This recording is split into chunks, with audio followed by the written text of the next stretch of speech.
తెలంగాణ రైతు సోదరులందరికీ నమస్కారం అండి. Welcome back to our YouTube channel BVG updates YouTube channel. మనకి రేపు తెలంగాణ రాష్ట్ర వ్యాప్తంగా ఎకరం, 2 ఎకరాలు, 3 ఎకరాలు, 4 ఎకరాలు, 5, 6, 7, 10, 19, 18 ఇటువంటి ఎకరాలు కలిగి ఉన్న సాగులో ఉన్న ప్రతి రైతన్నకి తెలంగాణ రాష్ట్ర ప్రభుత్వం ఒక పెద్ద శుభవార్త చెప్పడం అయితే జరిగింది. వీళ్ళందరూ చూసుకున్నట్లయితే వీళ్ళందరికీ రేపు రైతు భరోసా నిధులు అనేది ఖాతాలోనైతే జమ చేస్తున్నారు. మనకి ఇప్పటివరకు అర్హులై ఉన్నప్పటికీ ఇప్పటివరకు రైతు భరోసా డబ్బులు ఖాతాలో జమ కాని వారందరికీ రేపైతే వీరందరికీ డబ్బులు అనేది జమ చేయబోతున్నారు.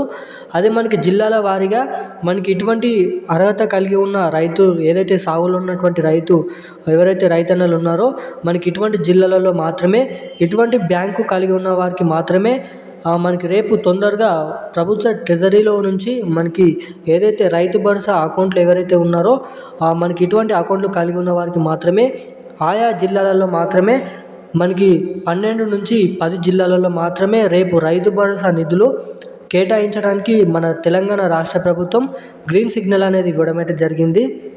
ఇక సీఎం రేవంత్ రెడ్డి గారు ఎన్నికల హామీ మేనిఫెస్టోలో ఎకరానికి 7,500 రూపాయలు 2 సీజన్లకు కలుపుకొని 15,000 రూపాయలు ఇస్తామన్న తెలంగాణ రాష్ట్ర ప్రభుత్వం మనకి ఇప్పటివరకు ఆ శుభవార్త అనేది నెరవేర్చలేదు. మనకి ఆ డబ్బులను అనేది కాస్త తగ్గించి 6,000 రూపాయలతో ఎకరానికి జమ చేయడం అయితే జరుగుతుంది. గత వారం మనకైతే జనవరి 27వ తారీఖు నుంచి ఇప్పటి వరకు మనకి 3,500 కోట్ల రూపాయలు జమ చేశారు. ఇక రేపు ఎంతమందికి ఈ రైతు భరోసా డబ్బులు ఎన్ని కోట్ల రూపాయలు రిలీజ్ చేయబోతున్నారు. ఇక సాగులో ఉన్నటువంటి ప్రతి రైతన్నకి శుభవార్త అయితే చెప్పుకోవచ్చు.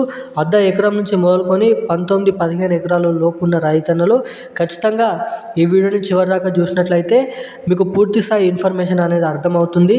సో తప్పకుండా ఈ వీడియోని చూస్తున్న ప్రతి ఒక్క రైతన్న వీడియోని లాస్ట్ వరకు చూసే ప్రయత్నం చేయండి.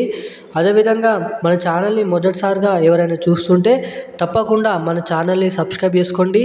అలాగే పక్కన ఉన్నటువంటి బెల్ ఐకాన్ కూడా యాక్టివేట్లో పెట్టుకొని తప్పకుండా ఈ వీడియోని లైక్ చేసినట్లయితే నేను పెడుతున్న ప్రతి ఒక్క లేటెస్ట్ న్యూస్ అప్డేట్స్ అనేది మీరు తెలుసుకోవడానికి అవకాశాలు ఉంటాయి కాబట్టి సో తప్పకుండా మన ఛానల్ని సబ్స్క్రైబ్ చేసుకోండి, వీడియోని లైక్ చేయండి, షేర్ చేయండి, పక్కన ఉన్నటువంటి బెల్ ఐకాన్ అయితే యాక్టివేట్లో పెట్టుకోండి.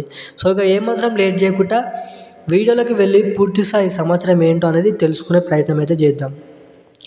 మనకి తెలంగాణలో రైతు భరోసా డబ్బులు జనవరి 27వ తారీఖు నుంచి జమ చేయడం స్టార్ట్ అయితే జరిగింది. మనకి ఏదైతే ఫిబ్రవరి చివరి వారం వరకు ఫిబ్రవరి చివరి రోజు వరకు మనకి 3,300 కోట్ల రూపాయలు రైతన్నల ఖాతాలో కేవలం 3 ఎకరాల లోపు ఉన్న రైతన్నలు మాత్రమే జమ చేయడం అయితే జరిగింది. ఇక కొంతమందికి 3 ఎకరాల లోపు ఉన్న వారికి కూడా ఇప్పటివరకు రైతు భరోసా డబ్బులు అందలేదు. అటువంటి వారందరినీ దృష్టిలో పెట్టుకొని సీఎం రేవంత్ రెడ్డి గారు తక్షణమే రైతు భరోసా డబ్బులు డిప్యూటీ సీఎం బట్టి విక్రమార్క గారు మాట్లాడుతూ తక్షణమే అటువంటి వారందరికీ ఈ రైతు భరోసా డబ్బులు మార్చి 31వ తారీఖు వరకు వీలైనంత తొందరలో ఆ రైతు భరోసా డబ్బులు పంపిణీ చేయాలని అధికారులకు స్ట్రిక్ట్ రూల్స్ అండ్ రెగ్యులేషన్స్ అనేది పెట్టడం అయితే జరిగింది. మనకి అధికారులకు ఆదేశాలు జారీ చేసినట్లు నిన్ననైతే అప్డేట్ అనేది న్యూస్లోనైతే రావడం అయితే జరిగింది. ఇక తెలంగాణ రాష్ట్ర వ్యాప్తంగా రేపు రైతు భరోసా డబ్బులు ఎకరానికి 6,000 రూపాయలు ఎకరం నుంచి మొదలుకొని 6.5 ఎకరాలు ఉన్న ప్రతి రైతన్నల ఖాతాల్లో రేపు తెలంగాణ రాష్ట్ర వ్యాప్తంగా ఉన్న అన్ని జిల్లాలలో మనకి ఏదైతే జిల్లాలు ఉన్నాయో ఆదిలాబాద్, నిర్మల్, కరీంనగర్, సిరిసిల్ల, మంచిర్యాల, హైదరాబాద్, రంగారెడ్డి, సంగారెడ్డి, మెదక్, సిద్దిపేట, మనకైతే జోగులాంబ, గద్వాల్ ఇటువంటి ఏదైతే జిల్లాలు ఉన్నాయో మనకి ఇటువంటి జిల్లాల వారీగా రేపు రైతు భరోసా డబ్బులు పంపిణీ చేస్తున్నారు. ఈ వారంలో తొందరగా రైతు భరోసా డబ్బులు పంపిణీ చేయాలని మనకి అధికారులకు ఆదేశాలు జారీ చేసినట్లు మనకైతే ఇక్కడ చూస్తున్నాము. ఇక రేపటి ఈ రైతు భరోసా సమాచారం అయితే ఇది. మరిన్ని ఇలాంటి అప్డేట్స్ కోసం మన ఛానల్ అయితే సబ్స్క్రైబ్ చేసుకోండి. Thank you guys.